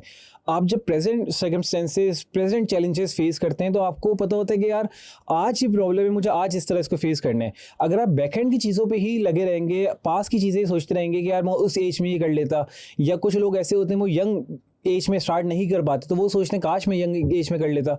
तो हमारे सामने ऐसी दुनिया में भी बहुत सारे एग्जांपल्स हैं कि पास को जो भी लेके चला है वो कभी भी सक्सीड नहीं कर सका। सक्सीड हमेशा वही लोग करते हैं जो प्रेजेंट और अपने फ्यूचर को देख रहे होते हैं। तो फिर फ्यूचर की बात कर लेते हैं। नेक्स्ट 5 ईयर में अभी आपने क्या प्लान किया हुआ अपना, और अपने आप को कहाँ देख रहे हैं? अच्छा, अभी नेक्स्ट 5 ईयर्स में मैं अपना गोल बताऊं तो 1 goal is to build a very good personal branding, कि मतलब मैक्सिमम नंबर ऑफ पीपल आप मुझे कहीं ना कहीं रिकग्नाइज करें, मेरे काम को रिकग्नाइज करें। की बात कर रहे हैं? हाँ, पर्सनल ब्रांडिंग मेरा एक गोल है जो नेक्स्ट 5 ईयर्स में मैं उसको बहुत ज़्यादा स्केल करने की कोशिश करूंगा। अलॉन्ग विद दिस हमें सबसे बड़ा जो मेरा एक चैलेंज है that will be the expansion part, कि मैं अपनी कंपनी को किस तरह एक्सपेंड करता हूँ ग्लोबली। क्योंकि अगर मैंने एक एड्स क्वालिफाई स्टार्ट की थी परफॉर्मेंस मार्केटिंग एजेंसी, तो मेरा उसका मोटिव ये है कि एड्स क्वालिफाई को बेस्ट परफॉर्मेंस मार्केटिंग एजेंसी बनाना है। देन मैंने शिफ्ट करना है टूवर्ड्स एनी अनदर बिजनेस या किसी और साइड हसल में। लेकिन जब तक मैं एड्स क्वालिफाई को उस जगह तक या उस स्टेज तक नहीं लेके जाता, मैं किसी भी दूसरे बिजनेस पे अपने आप को नहीं लेके चलूंगा उस वक्त तक। तो मेरा मेन गोल ये है कि हमें एक्सपेंड करना है towards global side. International side में मैंने खुद भी बहुत ज़्यादा ट्रैवल करना है, नए लोगों से मिलना है, नई कंपनीज से मिलना है और अपनी सर्विसेज को एक्सपेंड करना है विद द डिजिटल रेवोल्यूशन जो भी आएगी टाइम बाय टाइम। तो दोनों को फिर मेंटेन करना बहुत मुश्किल होता है, क्योंकि पर्सनल ब्रांडिंग होते हैं, फिर आपके साथ सारे कॉन्टैक्ट बन रहे होते हैं, एंड देन आपको टाइम देना पड़ता है। एंड देन फिर अगर ब्रांड्स है तो उसमें जैसे अगर कंपनी को आप ब्रांड करेंगे तो उसमें तो मसला नहीं होता। तो फिर आप दोनों के लिए फिर टाइम मैनेज करने को फिर कैसे प्लान करोगे? आई थिंक जब आप चीज़ें शुरू करते हैं, मतलब न्यू इनिशिएटिव शुरू करते हैं, तो आपको कहीं ना उसका वे आउट्स भी दिखना शुरू हो जाते हैं। सो अगर मेरा ये विजन है कि मुझे अपनी पर्सनल ब्रांडिंग बढ़ानी है, तो मेरे उसके साथ सिस्टम्स भी उसी तरह क्रिएट होंगे, मेरे साथ टीम भी एक्सपेंड करेगी, मेरे साथ लोग ज़्यादा से ज़्यादा जुड़ेंगे, तब जाके मैं अपने आप को ज़्यादा एक एक्सपेंड कर सकता हूँ। लेकिन अगर मैं इसी स्पेसिफिक लोगों के साथ रहूँ सो ऑब्वियसली उसमें एक लिमिटेशन होगी। तो अगर मुझे न्यू चैलेंजेस फेस करने तो मुझे टीम को भी एक्सपेंड करना है, नए लोग आएंगे, ऑब्वियसली वो कहीं ना एक सिस्टम आपका बनते रहता है। और कोई भी आप चैलेंज लें तो कहीं ना कहीं अल्लाह ताला भी उसका रास्ता बना लेते हैं अगर आपकी नीयत प्रॉपर हो तो। अच्छा, कौन सा ऐसा स्किल है कि कहते हो कि सबसे इंपॉर्टेंट स्किल ये मैंने अपनी ज़िंदगी में सीखा जिसने मेरी लाइफ में इम्प्रूवमेंट बहुत दी है? आई थिंक अगर मैं सबसे ज़्यादा इंपॉर्टेंट स्किल की बात करूँ that will be time management. क्योंकि टाइम मैनेजमेंट एक ऐसी चीज़ है कि यार अगर मैंने एक चीज़ सोची हुई कि आज मुझे 12 बजे ये चीज़ का एक्शन लेना था, लेकिन मैं कहता हूँ मैं कोई मसला नहीं है, मैं 1 बजे ले लेता हूँ, मैं 2 बजे ले लेता हूँ, तो वो एक ऐसी चीज़ है जिसने हमेशा मुझे रिस्क में ला के खड़ा कर दिया है। तो मैंने अपने आप को शुरू से ये चीज़ कोशिश की और मैंने हमेशा देखा है कि जो अच्छे लोग हैं, जो बेहतर कर रहे हैं, वो टाइम को बहुत प्रायोरिटी देते हैं। अगर आपने मुझे बोला कि यार आज हमारी पॉडकास्ट 2 बजे, सो मुझे कोशिश करनी है कि मैंने 2 बजे तक आपके पास पहुंचना है, क्योंकि अगर मैं आपके टाइम को भी फॉर ग्रांटेड ले लेता हूं तो मैं आपको भी डिस्टर्ब कर रहा हूं, मैं अपनी प्रायोरिटीज़ को भी डिस्टर्ब कर रहा हूं। तो टाइम मैनेजमेंट एक ऐसी स्किल है जो सबको आनी चाहिए। अगर आप टाइम मैनेजमेंट नहीं कर पाते तो कहीं ना कहीं फिर वही वाली बात है कि आपको पता ही नहीं चलेगा कि मुझे अपनी रूटीन को किस वे में लेके चलना है। अच्छा, डिजिटल मार्केटिंग के अंदर आपको पता है कि क्रिटिसिज्म बहुत आता है। मुझे पता है कि अगर आप जैसे पर्सनल ब्रांडिंग कर रहे होंगे, आप कैमरे के सामने आए और बोलेगा भाई क्या करना है, और तो उसको कैसे मैनेज करते हैं आसान अल्फाज में क्रिटिसिज्म जो है, तो आप उसको कैसे मेंटेन कर रहे हो for specially in the personal branding, उस पर तो बहुत ही आता है। अच्छा देखिए, इस पे डिपेंड करता है कि मैं कुछ मतलब यंग फ्रीलांसर्स या कम्युनिटी वालों से बात करता हूँ तो अक्सर उनका ये इशू मेरे पास आता है कि यार हम लोग वीडियो बनाना है या कंटेंट बनाना स्टार्ट करते हैं तो उसमें किसी न किसी का कमेंट आ जाता है कि आप क्या कंटेंट बना रहे हो, क्या चीज़ है। मैं हमेशा कहता हूँ देखिए, क्रिटिसिज्म लेना बहुत अच्छा है लेकिन आप उससे अपने आप को अफेक्ट नहीं करें। अगर आप अफेक्ट करना शुरू करेंगे तो आप तो चलने से पहले ही रुक जाएंगे। आप एक स्टेप लेंगे, आपको एक कोई ना कोई बंदा क्रिटिसाइज करेगा और आप वहीं अपने आप को रोक देंगे। इस तरह आपका जर्नी इवॉल्व नहीं हो सकता, इस तरह आप अपने आप को रिवैम्प नहीं कर सकते। आप जब लेट सपोज कंटेंट डालने हैं, कोई बंदा उस पर कमेंट करना है, आपने हमेशा ये सोचना है कि यार मैं कर क्या रहा हूँ। If I am putting up my effort that matters, if I am showing up that matters. कोई बंदा कमेंट कर रहा है, नेगेटिव कमेंट कर रहा है, डिपेंड करता है कि आप उसको किस तरह रिप्लाई करते हैं, आप उसको किस तरह टैकल करते हैं।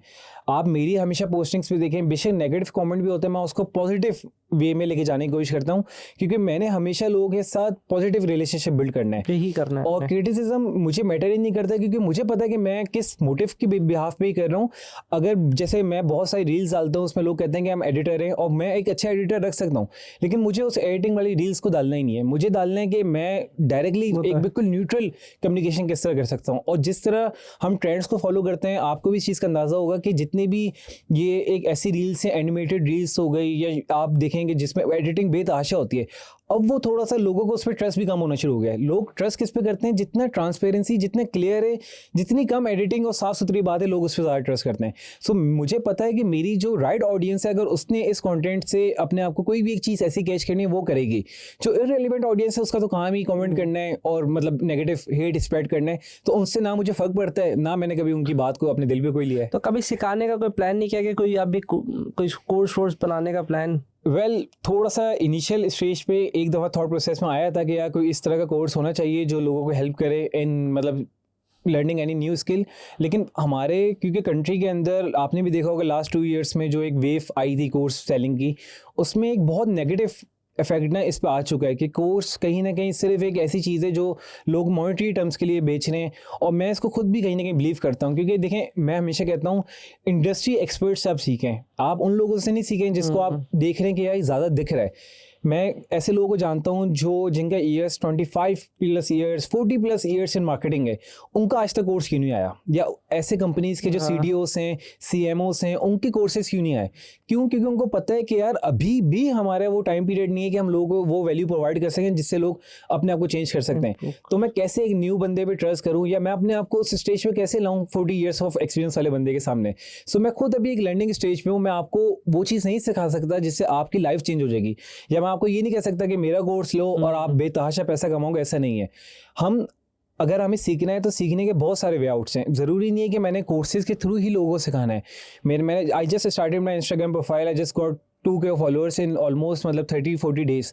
तो मुझे पता है कि मैं लोगों को सिखा रहा हूँ विदाउट एनी फीस एनी चीज़। तो अगर जिसने सीखना है ना वो इस कंटेंट से भी सीखेगा, वरना जिसने नहीं सीखना है ना वो आपका कोर्स लेके भी नहीं सीखेगा। और जिसे सीखना है तो उसके बाद देयर इज अ मल्टीपल वे कि वो यूट्यूब से भी जाके सीख सकता है। पर आपके साथ इंटरेक्ट करना है, अगर आपके पर्सन फॉलो तो उसको पता होता है कि दिस इज द थिंग्स, अब कोई ट्रेंड चल रहा होगा तो आप उस पर डेफिनेटली पोस्ट करोगे।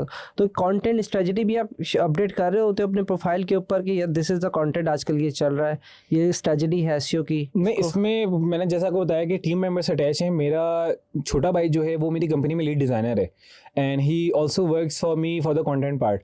तो वो बहुत ज़्यादा कंटेंट वो भी सजेस्ट करता है, बहुत सारे कंटेंट मेरी टीम सजेस्ट करी होती है, बहुत सारे कंटेंट मैं खुद जिन चीज़ों को मैंने पढ़ रहा होता हूँ कोशिश करता हूँ उन चीज़ों से रिलेटेड कंटेंट बनाऊँ। तो ये एक ऐसी चीज़ है कि डेली बेसिस पे अगर मुझे आज कोई एक नई बात लगती है, क्या मुझे लगता है कि ये एक ऐसी बात है मैं किसी को बताना चाहता हूँ, मैं उस पर कंटेंट डिलीवर कर देता हूँ, रिगार्डलेस कि उसमें कितने व्यूज़ आए, कितने लाइक्स आए, कितने इंट्रैक्शंस आए। डिपेंड क्या करते हैं कि मुझे एक चीज़ आती थी, मैंने आपको सिखानी है, मैंने वो अपलोड कर दी। तो AI का भी आप कितना इम्पैक्ट देख रहे हो कंटेंट क्रिएशन के अंदर? AI का तो आई थिंक अमेजिंग इम्पैक्ट है, और जो लोग इससे डरते हैं आई डोंट नो क्यों, उनके अंदर एक फियर है। आप जितना चेंज को एक्सेप्ट करेंगे ना उतना चेंज आपके एक कहीं ना कहीं मैनर में काम करेगा। लेकिन अगर आप चेंज को रेजिस्ट करते हो, आप कहते हैं ये चेंज मुझे लाना ही नहीं है, तो ऑब्वियसली आप टाइम के साथ ना आहिस्ते आहिस्ते लेफ्ट आउट होना शुरू हो जाएंगे। क्योंकि कंटेंट में अगर हम बात करें, जैसे आपको भी पता है, यू आर मतलब doing the content part for last many years, content में एआई ने बहुत बड़ा एक अपना पार्ट प्ले कर लिया है। जहां हम वॉइस ओवर आर्टिस्ट को लेट सपोज बात करते थे, अब एप्स लाइक 11 लैब्स और ये वो पूरी वॉइस ओवर आपको करके दे देती हैं। मतलब मैं डिफरेंट क्लाइंट्स के लिए जब शूट कर रहा होता हूँ, हम स्क्रिप्ट सिर्फ बोलते हैं, वो एआई की हम देन वॉइस सेलेक्ट करते हैं, देन उस पूरी स्क्रिप्टिंग कर देते हैं। जब हमें लेट सपोज कैप्शंस के लिए अब एप्स आ गई हैं, तो कंटेंट एक ऐसी चीज़ है, उसने अगर आप इसको अडॉप्ट करेंगे ना तो आपका जर्नी ईजी हो जाएगा। एआई ने आपका जर्नी मुश्किल नहीं करना, लेकिन अगर आप एआई को रेजिस्ट करेंगे तो फिर आपका जर्नी मुश्किल होगा। तो एआई की ऐसी चीज़ है जो टाइम बाय टाइम इवॉल्व होती रहेगी, आप उसको सीखते रहें, उसको अप्लाई करते रहें, और जहां आपको लगता है कि यार मेरे साथ ये वाला एक स्पेसिफिक एआई का पार्ट है जो अच्छी तरह अलाइन हो सकता है, आप उसको जरूर टेस्ट करें। इसमें दो चीज़ें हैं। एआई तो एक इटसेल्फ आपके पास पहले आप खुद भी यूटिलाइज करते होंगे और आप अपनी कंपनी के लिए भी यूटिलाइज, तो कौन से एरिया में स्पेसिफिकली ज़्यादा यूटिलाइज कर रहे हैं? हम लोग ज़्यादातर कंटेंट वाली पार्ट में बहुत ज़्यादा अपनी एआई को यूज़ करते हैं, क्योंकि ऑब्वियसली डिजिटल मार्केटिंग में एआई ज़्यादातर कंटेंट वाली पार्ट में यूज़ होता है।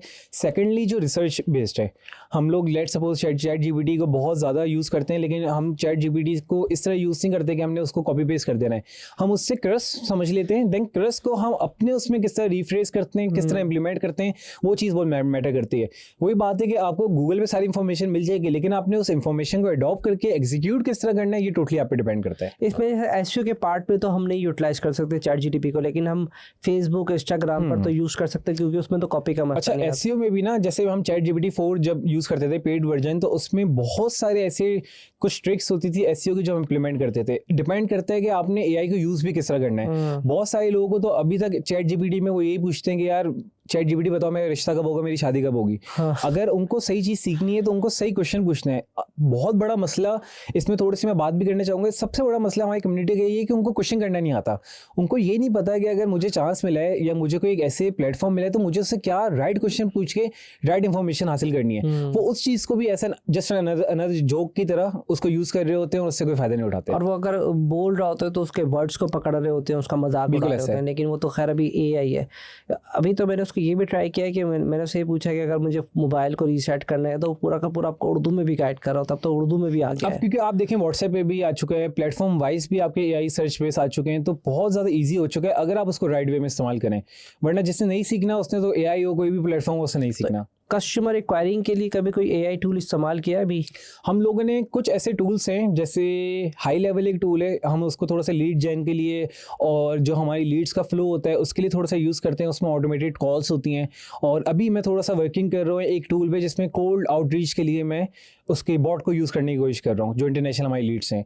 तो इस तरह की कुछ टेस्टिंग्स और चीज़ें चलती रहती है हमारी कंपनी में। जैसे एक सियासतदान की कॉल आती है, कल आपको वोट देना है, मैं नाम नहीं ले रहा हूँ तो फिर सियासत ही हो जाएगा, तो वैसा बॉट इस्तेमाल, लेकिन उसका इम्पैक्ट मुझे लगता है ज़्यादा अच्छा नहीं है। देखिए, टेस्टिंग करनी पड़ती है आपको। जब हम ऑब्वियसली मैं हमेशा बोलता हूँ कि आप जब तक खुद टेस्टिंग करते हैं ना, आपको उसका नहीं आप अंदाज़ा लगा सकते हैं कितना इसका पॉजिटिव इम्पैक्ट होगा।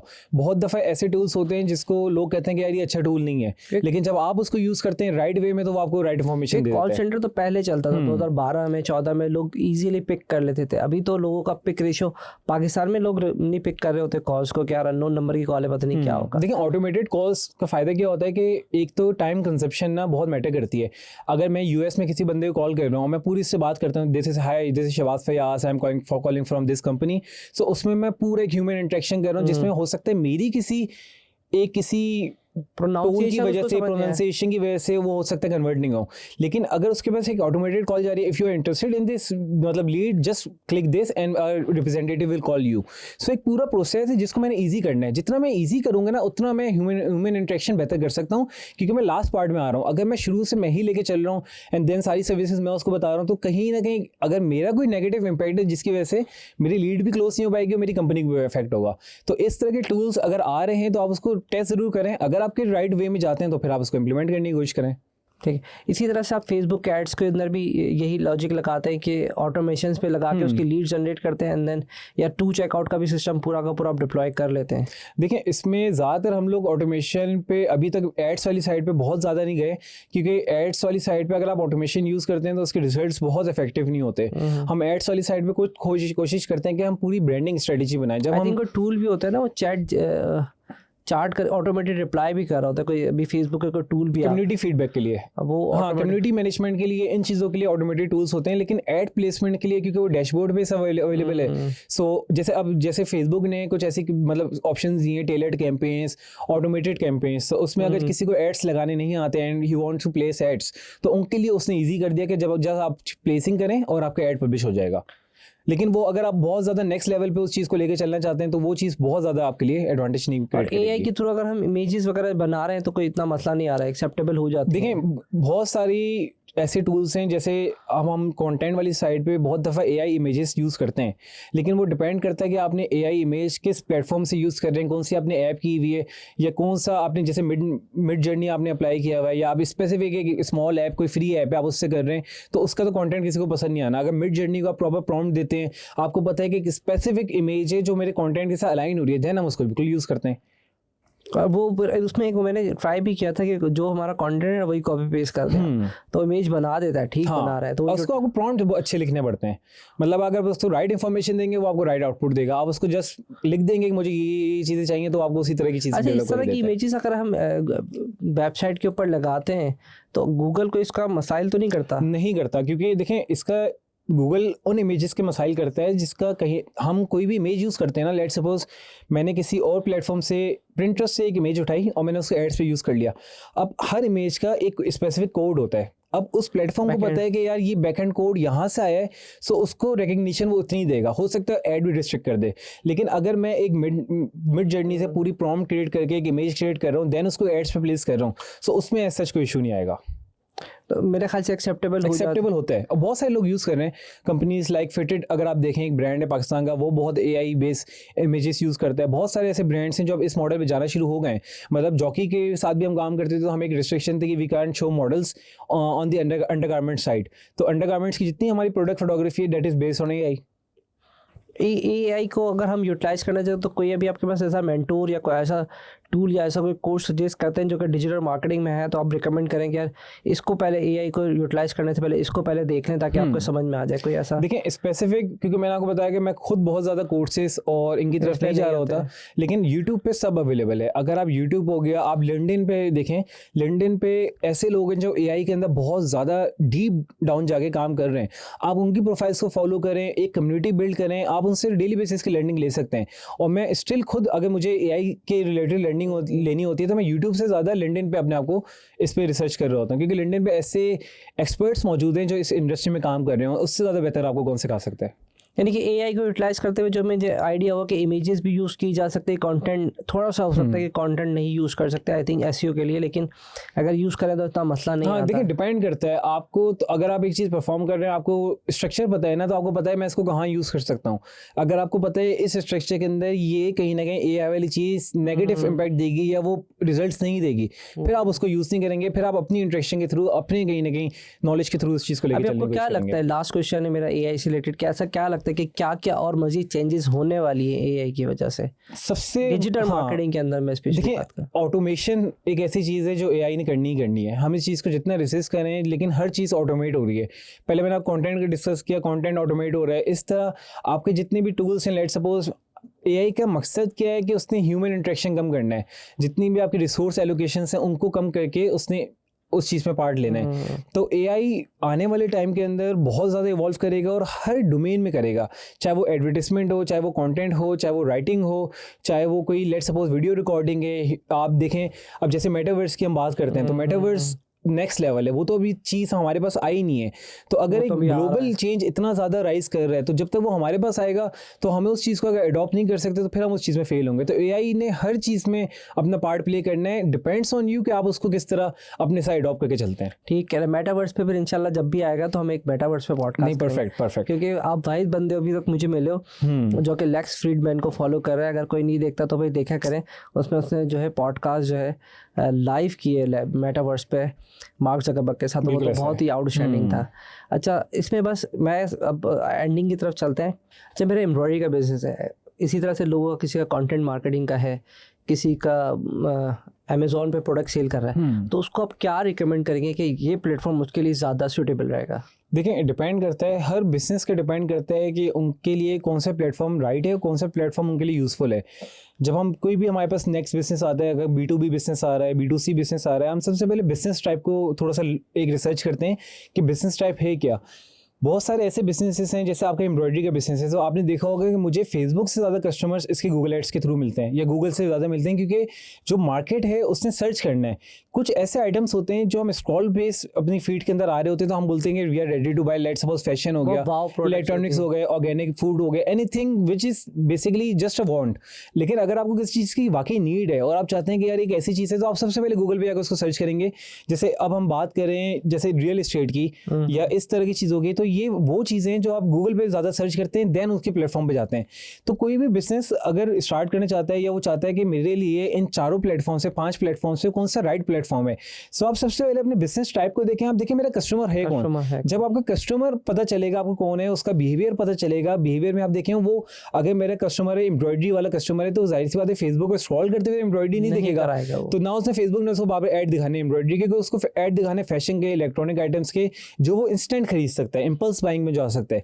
लेकिन एक कस्टमर है जो सर्च कर रहे हैं any office space, any embroidery collection या कस्टमाइजेशन, तो वो जाएगा गूगल पे। जैसे हम डिजाइनर वेयर्स की जब बात करते हैं, तो डिजाइनर वेयर्स के एड्स हमेशा गूगल पे बेहतर परफॉर्म करते हैं एज कम्पेयर टू फेसबुक, क्योंकि आपकी इतनी हाई एंड प्राइसिंग है कि उसने फेसबुक पे जो कस्टमर स्क्रॉल कर रहा है उसने बैठे बैठे 80,000 रुपये खर्च नहीं करने, लेकिन जिसने 80,000 रुपये स्पेंड करने उसने गूगल पे सर्च करना है, आपके बिजनेस को स्क्रॉल करना है, देन उसने ऑर्डर करना है। So it totally depends on your business type and your business customer. अगर जो मैं उसको समझा, उसको मैं समझूं कि आप ये पहले डिफाइन करें कि उसको नीड है या उसको वांट है। अगर वांट है तो वो बस खरीद लेगा, कोई चीज़ ऐसी चाहिए। नीड तो वो सर्च कर रहा होगा, और सर्च करेगा तो गूगल पे सर्च करेगा। लेकिन दो इसका बहुत इजी वे आउट है, एक स्क्रॉल बेस ऑडियंस है, एक इंटेंट बेस ऑडियंस है। इंटेंट बेस हमेशा सर्च करके आएगी, पता करके आएगी। स्क्रॉल बेस को आपने कैच करना है हुक्स के थ्रू, एनीथिंग टू कैच। उसके लिए डिपेंड करता है कि आपकी फिर प्रॉपर वेबसाइट होनी चाहिए, प्रॉपर फीडबैक होने चाहिए, प्रॉपर सिस्टम होना चाहिए। लेकिन अगर वाओ प्रोडक्ट है और आप कंटिन्यूसली चेंज करते रहते हैं, जैसे लाइक द डीएस प्रोडक्ट लाते हैं, ड्रॉप शिपिंग वाइट लेबल हो गए, ये हाइपर ट्रेंडिंग प्रोडक्ट्स होते हैं। आपको पता है कि यार एक ट्रेंड है, मैंने इसको मैक्सिमम सेल करना है, ट्रेंड खत्म हुआ, ये लेफ्ट आउट हो जाएगा, मैंने प्रोडक्ट चेंज करना है, वो तो फिर फेसबुक पे रह सकते हैं, अदरवाइज फिर उनको गूगल। बिल्कुल ऐसा। आप देखें वाइट लेबल स्टोर के गूगल एड्स लोग क्यों नहीं चलाते, क्योंकि लॉन्ग टर्म अप्रोच नहीं है, इंस्टेंट अप्रोच है। तो वो चाहते हैं कि यार एक इंस्टेंट है तो इसको फेसबुक पे लेके चलें। गूगल एड्स ज्यादा चलाते हैं प्राइवेट लेबल ब्रांड्स, जिनको पता है कि हमने 12 मंथ से ईयर हमने इसको सेल करना है, इसको सेल करना है। तो अगर थोड़ा सा और एक्सप्लोर करें, इंस्टा को फिर आप किस पे देखते हैं, और फिर आप टिकटॉक को किस पे देखते हैं, और फिर लिंक्डइन पे भी? अच्छा, मैं थोड़ा सा ना बिल्कुल एक समराइज फॉर्म में आपको बताऊं, Facebook audience is the fast moving audience, जिसके पास टाइम नहीं है, they are just scrolling because they want to consume their pleasure time। आपने उस टाइम पीरियड में उसको बाय करना है। इंस्टा की हम बात करते हैं, they are well educated, they are मतलब more filtered than Facebook, पढ़ी लिखी ऑडियंस है, थोड़ा सा ह्यूमन इंटरेक्शन है, कंटेंट को समझती है, बेहतर है फेसबुक से। मेटा को आप साइड पे कर दें। आप गूगल एड्स की वो ऑडियंस है जिसने इंटेंट बेस करना है, जिसने रिसर्च करनी है, सर्च करके कीवर्ड के बेसिस पे आपके पास आना है, वो गूगल एड्स की। स्नैपचैट की ऑडियंस क्रीम है, जेनजी ऑडियंस है, they knows digital online, they knows online shopping, they know how to shop. उस ऑडियंस को आपने ज़्यादा यूज़ करना है जेंजी वाले अप्रोच में, कि अगर मुझे यंग ऑडियंस चाहिए, हाई इंटेंट ऑडियंस चाहिए, तो मैं स्नैपचैट पे आऊँगा। टिकटॉक की ऑडियंस को मैं हमेशा डिफाइन करता हूँ, they are low class audience, लेकिन good for impulse buying, for low price products. Jewellery हो गई, कोई छोटा आइटम हो गया, वाइट लेबल हो गए, टिकटॉक पे लोग क्यों जा रहे होते हैं, क्योंकि दो सार मतलब लो इन प्राइस और लोग इसको इंस्टेंटली बाई कर सकते हैं। आप टिकटॉक पे एक ऐसा आइटम चलाएं जिसकी प्राइस 50,000 लाख रुपीज़ हो, वो इंस्टेंटली सेल नहीं होगा। Then comes LinkedIn is just मतलब totally different from all those platforms.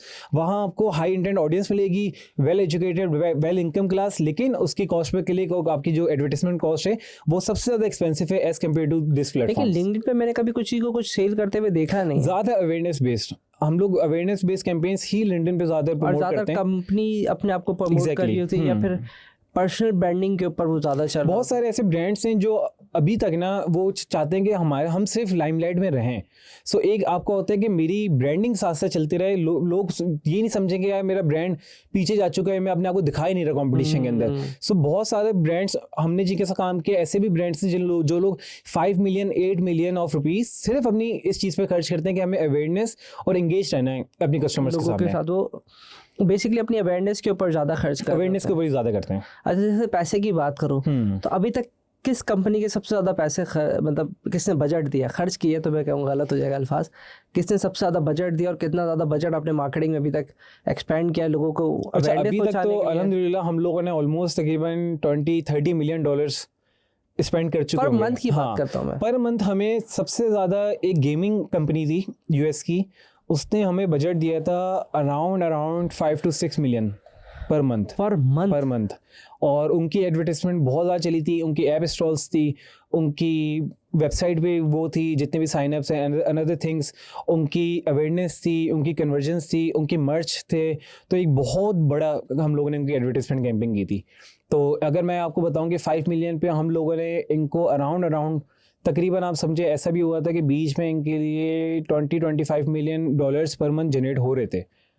इस तरह क्योंकि गेम की इंडस्ट्री तो बहुत गेम की इंडस्ट्री बहुत बड़ी है, लोग इस इंडस्ट्री को समझते नहीं है। मैं जब कुछ लोगों से मिला, जैसे मेरे कुछ जानने वाले हैं, वो एजेंसी ही सिर्फ स्पेसिफिक गेमिंग पे अपनी रन कर रहे हैं, तो मुझे शुरू में लगता है कि क्या कर रहे हैं, कैसे पैसे बना रहे हैं। लेकिन जब मैंने उनका एनवायरनमेंट देखा, मैंने समझा, मेरा माइंड खुला रह गया कि यार ऐसी इंडस्ट्रीज हैं जो हम समझते हैं कि यार ये क्या करेंगी, वो मिलियंस ऑफ डॉलर्स कर रही हैं। मेरी भी रिसर्च के बाद जैसे अगर हम स्पिरिचुअली देखें ना तो वो गेम पे हमारे को रोकते हैं कि टाइम ज़ाया ना करें, एंड देन वो हमारा माइंडसेट क्योंकि बचपन से चलता आ रहा है कि यार गेम ना खेलें, हाँ, टाइम वेस्ट होता है। नहीं, आप ये देखेंगे इन गेम परचेजेस कितनी ज़्यादा है, ये इनके पास ही सारा पैसा है। हाँ, अगर आप फोर्टनाइट एक ऐसा गेम है जिसमें लोग जो लोग खेलते होंगे वो समझ सकते हैं कि फोर्टनाइट पे मेरे छोटे भाई ने आराम से कोई अपने तकरीबन कोई 25-30,000 रुपीज़ लगा दिए होंगे, मतलब सूट्स कॉस्ट्यूम्स पे। तो इस तरह कितनी बड़ी एक मेजोरिटी जो स्पेंड करती है गेमिंग पे। सेकंड लार्जेस्ट है इस वक्त, सबसे ज़्यादा जो अभी भी आप देखें कोई फीफा होता है कितना पैसा खर्च होता है, कितना पैसा। तो बहुत अरसे के बाद समझ में आया कि हाँ, स्पिरिचुअल लिहाज से अगर हम कंसिडर करेंगे दैट्स अ टाइम वेस्टिंग और नहीं जाना चाहिए। वो तो फिर हमारे मौलवी साहब का काम है बताना, लेकिन अगर हम पैसे के हिसाब से बात करें तो बहुत बड़ी इंडस्ट्री, गेमिंग बहुत बड़ी इंडस्ट्री है, बहुत बड़ी सेकंड। और मैं इसको मतलब ऑब्वियसली बहुत सारे पर्सपेक्टिव हैं, लेकिन गेमिंग आप यंग एज में थोड़ी आपको गेमिंग करनी चाहिए, क्योंकि उससे भी आपका माइंड जो है बहुत ज़्यादा एक ब्रॉड माइंडसेट आपका बनता है। क्योंकि जब आप गेम खेल रहे होते हैं, आप इंटरेक्शन करते हैं, आपको वही चैलेंजेस आ रहे होते हैं, तो उससे आपकी क्रिएटिविटी बहुत ज़्यादा इंक्रीज होती है। और अभी तो सारा ऑनलाइन ही गेम चल रहे होते हैं, और अभी तो वो गेम की वीडियो यूट्यूब पे बना के डालें वही चल रही है अभी। तो मैंने देखा वो उससे पैसे, मेरे तो बहुत ऐसे जानने वाले हैं जिन्होंने गेम्स खेलते हुए अपने बहुत सारी डील्स क्लोज कर ली, बहुत सारे ब्रांड्स ऑनबोर्ड कर लिए। क्योंकि आप देखेंगे you are communicating with the whole world, तो कौन सी दुनिया में कौन से पार्ट में किस बंदे ने क्या चाहिए था, आपने उसको गेम के बीच में इंटरेक्ट कर लिया। सो ये एक ऐसा मॉडल नहीं है जिसको आप कैरी कर सकते हैं, लेकिन ये चीज़ें हो रही हैं हमारे वर्ल्ड में, हो रही हैं। क्योंकि अभी मुझे रिसेंटली बात किया था, मैं कभी गेमिंग साइट पर नहीं गया होता, तो वो गेमिंग के डिज़ाइंस बनाता है, जैसे ग्राफिक डिज़ाइनर्स को भी नहीं पता होगा कि वो गेमिंग के डिज़ाइंस बनाते हैं, वो $300 एक डिज़ाइन के चार्ज कर रहे हैं। नहीं, मैं इसमें तो मैं बिल्कुल रिलेट कर सकता हूँ। जैसे मैं आपको बताया, छोटा भाई जो है वो मेरा डिज़ाइनर ही है, he used to work on mouse pads और आपके YouTube banners specific gaming community के लिए। तो उसने ऐसा भी हुआ है कि उसको बहुत यंग एज का था, उस वक्त वो था अराउंड 17-18 साल का, लेकिन उस वक्त भी वो $100-150 में एक माउस पैड का डिज़ाइन, यूट्यूब बैनर्स, ये सारी चीज़ें सेल करता था। गेमिंग कम्युनिटी इस चीज़ को बहुत अप्रिशिएट करती है, and they are ready to spend कि अगर एक अच्छा उनके पास पैसे भी होते हैं, क्योंकि क्रिएटिविटी चाहिए उनको, बेसिकली उनके पास माइंडसेट बना होता है और पैसे खर्च करने के माइंडसेट से आते हैं। और वो एक अगर कोई एक्सप्लोर करना चाहेगा, नई इंडस्ट्री में जाना चाहे, तो वो गेमिंग के साइड पे भी जा सकता है। गेमिंग के ऊपर भी बहुत पैसा है। देखिए, इंडस्ट्रीज बहुत सारी हैं। हमेशा मैं कहता हूँ कि सेल्फ अवेयरनेस होना बहुत ज़रूरी है। हमारी कम्युनिटी में सबसे बड़ा मसला ये है कि हमारे पास सेल्फ अवेयरनेस नहीं है। मुझे ऑब्वियसली हमारे माँ बाप हमेशा चाहते हैं कि हम एक सिक्योर जॉब करें, बिकॉज उन्होंने वो एक टाइम पीरियड गुजारा है जिसमें उन्होंने वो स्ट्रगल्स देखे हैं। आप अपने माँ बाप की सुने ज़रूर, लेकिन अपनी सेल्फ अवेयरनेस करें कि यार मेरे अंदर ऐसी कौन सी एबिलिटीज़ हैं, कौन से स्किल सेट है जिसको मैं यूज़ करते हुए एक अच्छा अपने लिए कोई वे आउट निकाल सकता हूँ। अगर आपने, क्योंकि देखें, मैं हमेशा कहता हूँ बिफोर 30-35 आप रिस्क ले सकते हैं, उसके बाद आपके पास रिस्पॉन्सिबिलिटीज़ बहुत आ जाती हैं। अगर इस रिस्क टेकिंग टाइम में आपने रिस्क नहीं लिया तो एक लाइफ टाइम का रिग्रेट रह जाता है कि यार आप गाने सुन रहे हो, सोच रहे हैं कि मैंने काश ये कदम उठा लिया होता। तो सेल्फ अवेयरनेस करें, अपने आप को देखें कि मेरे अंदर ऐसी क्या कैपेबिलिटी है जो मैं जिससे स्टैंड आउट कर सकता हूँ। अगर आप उस चीज़ पे काम करना शुरू करते हैं, आई कैन गारंटी यू कि 50% आपको हमेशा इसमें सक्सेस रेशियो मिलेगा। अच्छा, कोई ऐसा सवाल आप पॉडकास्ट में आने से पहले आपको लगा होगा कि यार तहसीन इस्लाम ये सवाल करेगा, क्योंकि हम एंड की तरफ जा रहे हैं और वो सवाल मैंने न किया। कोई ऐसी बात होती है कि यार ये शेयर करनी है मुझे पॉडकास्ट के थ्रू? इसमें अगर आपने तो अल्हम्दुलिल्लाह ऑल क्वेश्चंस आपने बहुत अच्छे पूछे और एक अच्छी डिस्कशन है पूरी पॉडकास्ट में, लेकिन कुछ मतलब ऐसी चीज़ें हैं जो मैं चाहता हूँ कि इस पॉडकास्ट के थ्रू ना लोगों को पता चले। वो सिर्फ एक बेसिक चीज़ ये है कि यार आप अगर मुझे देख रहे हो ना स्क्रीन पर, आप ये सोचते हो कि I am earning x amount of money और आप घर पे नहीं कर रहे, ये एक ऐसी चीज़ है जिसने कभी भी किसी को फ़ायदा नहीं पहुँचाया। अल्लाह ताला ने हर किसी को स्पेसिफिक उसके लिहाज से उसको नसीब दिया है। मैं अल्लाह के कभी भी आपके नसीब से कोई रिस्क लेके मुझे नहीं दे सकता, ये मेरे नसीब से लेके आपको नहीं दे सकता। जो आपके लिए लिखा गया वो आपको मिलना है, जो मेरे लिए लिखा गया वो मुझे मिलना है। तो it's better to congratulate others on their happiness. अगर आप ये चीज़ करना शुरू करते हैं आपको खुद एक पॉजिटिव वाइब्स आना शुरू होगी। लेकिन वो लोग जो सिर्फ कमेंट इस बेसिस पे या हेट इस बेसिस पे कर रहे हैं कि वो अचीव नहीं कर सके, तो मैं उनके लिए लिटरली सैड फील करता हूँ, क्योंकि ऐसा नहीं है कि यार मेरी लाइफ में कोई फ़र्क पड़ रहा है या मैं किसी को नॉलेज देता हूँ तो ये मेरा क्लाइंट ले जाएगा। ऐसा नहीं है। आप लोगों को नॉलेज दें, एक अच्छा रिलेशनशिप रखें और हमेशा सोसाइटी के लिए कुछ बेहतर करने की कोशिश करें। मेरे फादर मुझे हमेशा एक बात कहते हैं कि यार, जैसे मैंने मल्टीपल बिजनेसेस अपने फादर के साथ डिस्कस करता हूँ, वो हमेशा एक बात कहते हैं कि बिजनेस वो करो जिसमें सोसाइटी के कोई ना कोई बेहतरी हो, जिसमें लोगों की बेहतरी हो। अगर तुम कोई ऐसा बिजनेस कर रहे हो जिसमें तुम्हारा प्रोडक्ट या तुम्हारी कोई सर्विस लोगों को बेहतरी नहीं दे रही और लोगों को नुकसान पहुंचा रही है, वो एथिकली भी गलत है, हमारे रिलीजन के लिहाज से भी गलत है और एक ऐसी अप्रोच है जो एक आपको अच्छा इंसान नहीं बना सकती। तो अच्छा इंसान कौन है? जो दूसरों की खुशियों से खुश हो और अपनी चीज़ों पे वर्किंग करे ताकि लोग उसको रिकग्नाइज करना शुरू करें। तो ये बेसिकली एक छोटा मैसेज था। समरी में मैं जो समझा वो ये समझा कि कोई भी प्रोडक्ट हो या कोई भी सर्विसेज दें, वो आप आखिरत को दिमाग में रखते हुए करें ताकि लोगों को उसका फ़ायदा हो और इन दी एंड आपको रिप्लाई करना है वहाँ जाके। क्योंकि शुरू में ना आपको एनर्जी बहुत होती है कि मैं ये कर दूंगा, मैं क्या कहते हैं अपना बिजनेस यहाँ ले जाऊंगा। आप जब काम करना शुरू होते हैं ना, फिर आपको एक थॉट प्रोसेस आता है कि यार आखिरत भी तो आनी है, मेरी लाइफ भी तो एक लिमिटेड टाइम तक है, मुझे तो कल का पता ही नहीं है। तो अगर मैं कोई ऐसी चीज़ बिल्ड कर रहा हूँ जिससे कहीं ना कहीं मेरे साथ अगर 50 इंडिविजुअल्स मेरी टीम में हैं, तो 50 लोगों के घर में जो रोज़गार जा रहा है वो अगर मेरी वजह से कहीं ना कहीं मैं उसके एक रीज़न हूँ, सो मैं अगर बेहतर कर रहा हूँ तो उनके घर में वो चीज़ जा रही है। अगर मैं गलत अप्रोच में जा रहा हूँ, मैं अनएथिकल वैल्यूज़ पर बिलीव करता हूँ, सो मेरी कंपनी को कभी नहीं पता होगा, लेकिन वो लोग इस चीज़ को कर रहे हैं कंज्यूम, और कहीं ना कहीं कौन रिस्पॉन्सिबल है? इन दी एंड मैं रिस्पॉन्सिबल हूँ। आखिरत में सवाल मुझसे ही होना है। और जब भी अगर किसी को प्रपोजल सेंड करें देन उस पर आप राइट्स लिखेंगे भाई मुझे नहीं आता है, मुझे आता है और मैं टेस्ट एंड ट्रायल करूंगा। और उसके अंदर totally agree. When I started my career I didn't know about Google ads. तो मैंने कभी भी क्लाइंट को नहीं बोला कि अगर आप गूगल एड्स पे मेरे साथ आओ कि थोड़े से पैसे बढ़ जाएंगे या मैं इसको गूगल एड्स किसी ना किसी तरह पूछ पाछ के करवा दूं। नहीं, मुझे अगर फेसबुक एड्स आते थे I offered only Facebook marketing services. अब मुझे गूगल एड्स आते हैं, मुझे स्नैपचैट एड आते हैं, तो मैं उन सब चीज़ों पर बात कर रहा हूँ। लेकिन एक ऐसी चीज़ है जो मुझे नहीं आती, मैं सोचूंगा मैंने आपसे ले लिया लेकिन मैंने किसी थर्ड पार्टी को दे दिया, बोलो काम करके दे दो, मैंने आपसे पैसे ले लिए। इस चीज़ पे मैं अभी तक बिलीव नहीं करता, क्योंकि आपका ट्रस्ट मुझ पे, जो मुझे आता है मैं आपको बताऊंगा, जो मुझे नहीं आता मैं आपको नहीं बताऊंगा। अभी भी बहुत सारे ऐसे ब्रांड्स आते हैं जिनके कुछ पॉइंट्स ऐसे होते हैं जिसमें हमारा कॉन्फ्लिक्ट होता है कि यार ये चीज़ हम नहीं कर सकते। जैसे हम लोग बहुत सारे ऐसे अंडरगारमेंट्स या आप समझें कि जिसमें न्यूडिटी थोड़ी सी बेस होती है, हम ऐसा ब्रांड्स ऑनबोर्ड करते ही नहीं है। सो उस पर बहुत सारी चीज़ें क्योंकि बेस्ड हैं और बहुत सारे लोग अपना डिसीजन है, it's totally your personal decision, लेकिन मैं उस चीज़ पे बहुत ज़्यादा अपने आप को इंकरेज नहीं करता कि मैं इन अनएथिकल वैल्यूज़ पे अपने बिजनेस को लेके चलूँ। आई थिंक मेरा जो आखिरी सवाल होता है कि यार आप लोगों को क्या एडवाइस देना चाहते हैं? दिस इज़ कि यही आपकी फिर एडवाइस भी होगा कि जब भी कोई बिजनेस स्टार्ट करें तो उसको देखते हुए, इथिक्स को देखते हुए, और ऐसा कोई भी बिजनेस स्टार्ट करें जिसमें लोगों को फ़ायदा हो। अदरवाइज आप सिर्फ अपने पैसे के लिए अगर करेंगे तो आपको सक्सेस नहीं आने वाली। बिल्कुल ऐसा है। और अगर आ भी जाएगी तो टेम्परेरी होगी। आपको देखें सबसे ज़्यादा इंपॉर्टेंट क्या है कि इनर सेटिस्फेक्शन हमारी सबसे इंपॉर्टेंट चीज़ है।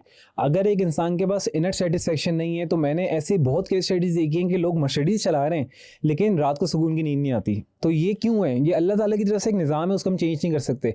जब आप लोगों को हेल्प करते हो, एक एथिकल वैल्यूज़ को अपने आप को अलाइन कर रहे होते हैं ना, बेशक आप थोड़े से कम पैसे कमा लेते हो, लेकिन इनर सेटिस्फेक्शन होती है कि I am doing in the right way.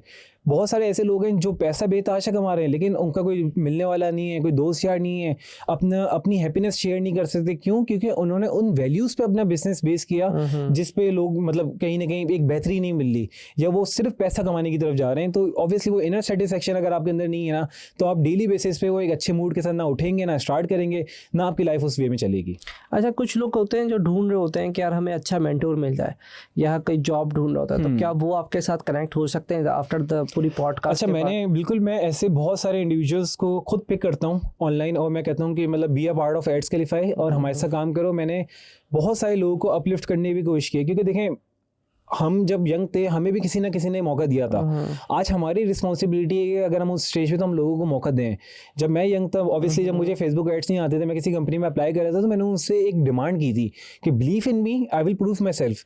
तो अगर कोई लड़का आके मुझसे ये कहता है तो मैं लिटरली उसके साथ काम करने के लिए रेडी हूँ। लेकिन मैं बहुत सारे लोगों के साथ काम नहीं करता, तो उसकी रीज़न ये है कि देखें, अगर आपकी सोशल मीडिया प्रोफाइल एक गलत चीज़ें शेयर कर रही है, आपकी सोशल मीडिया प्रोफाइल कोई देखता है, वो देखता है कि यार ये एक नेगेटिव पर्सपेक्टिव इस बंदे से आ रहा है, मैं कभी भी अपनी कंपनी में उसको ज्वाइन नहीं करना चाहूँगा। If you have a mind set similar to me, जो मेरे माइंड सेट के साथ अटैच है, फिर बेशक आपको स्किल भी नहीं आती, मैं आपको स्किल सिखाऊंगा, लेकिन मैं उसको बंदे को कहीं ना कहीं अपलिफ्ट करने की कोशिश करूँगा। सो व्हाट मैटर्स कि आप लोगों के साथ अगर अटैच होना चाहते हैं तो उस तरह वर्किंग भी करें।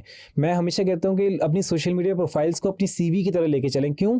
क्योंकि अगर आप इस फ्रीलांस वर्ल्ड में आ चुके हैं तो आपकी कोई ऐसा नहीं है कि मैं मीम्स भी शेयर कर रहा हूँ, मैं नॉलेज भी शेयर कर रहा हूँ, मैं एक्सपेक्ट कर रहा हूँ मुझे एक बड़ा क्लाइंट क्लोज हो जाए। जो बड़े क्लाइंट जो आपकी प्रोफाइल पे आएगा वो देखेगा कि यार ये कहीं ना कहीं स्लैंग वाले वर्ड्स, बैड वर्ड्स भी यूज़ कर रहे हैं, नॉलेज की बात भी कर रहा है, लेकिन स्टिल मुझे इस बंदे के साथ काम नहीं करना क्योंकि ये बंदा मुझे साउंड नहीं कर रहा।